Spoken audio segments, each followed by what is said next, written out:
India கூட்டணியும் திமுகவும் ஜாதிவாரி கணக்கெடுப்புக்காக எவ்வித முயற்சிகளையும் மேற்கொள்ளவில்லை என கோவையில் பிற்படுத்தப்பட்ட சமுதாய உரிமைக்கான கூட்டமைப்பு தலைவர் ரத்தின சபாபதி தெரிவித்துள்ளார். சாதிவாரி கணக்கெடுப்புக்காக அறிவிப்பு வெளியிட்ட மத்திய அரசுக்கு பாராட்டுகளை தெரிவித்துக் கொள்வதாக கூறிய அவர், சாதிவாரி கணக்கெடுப்புக்காக திமுக வசம் உள்ள 39 எம்பிக்கள் மூலமாக நாடாளுமன்றத்தில் எவ்வித முயற்சிகளையும் திமுக மேற்கொள்ளவில்லை என்றும், தொட்டதற்கெல்லாம் வழக்குகளை போடும் திமுக இது தொடர்பாக எவ்வித வழக்கையும் தொடுக்கவில்லை என தெரிவித்த அவர், உண்மையான சமூக நீதி ஏற்பட்டு விடுமோ என்ற எண்ணத்தில் சாதிவாரி கணக்கெடுப்புக்கு முதல்வர் ஸ்டாலின் எவ்வித நடவடிக்கையும் மேற்கொள்ளவில்லை என குற்றம் சாட்டினார். மேலும் ஓபிசி பிரிவை சார்ந்த அமைப்பினர் முதலமைச்சர் ஸ்டாலினை பலமுறை முயற்சித்தும் சந்திக்க கூட நேரம் ஒதுக்கவில்லை என்று அவர் கூறினார்.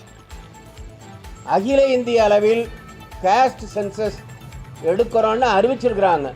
இனி அதனோட டேர்ம்ஸ் அண்ட் ரெஃபரன்ஸ் அதெல்லாம் தெரியலை.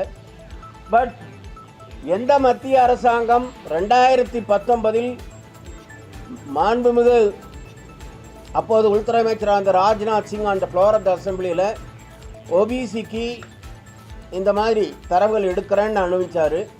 அதே மத்திய அரசு 2023-24 உச்சநீதிமன்றத்தில் காஸ்ட் சென்சஸ் எடுக்க மாட்டோன்னு அஃபிடவிட் ஃபைல் பண்ணாங்க. பட் இப்போ எடுக்கிறேன்னு பப்ளிக்காக அனௌன்ஸ்மெண்ட் பண்ணியிருக்கிறாங்க. அவங்க நிச்சயமாக எடுப்பாங்கன்னு நம்புகிறோம். அதற்காக இந்த அறிவிப்பு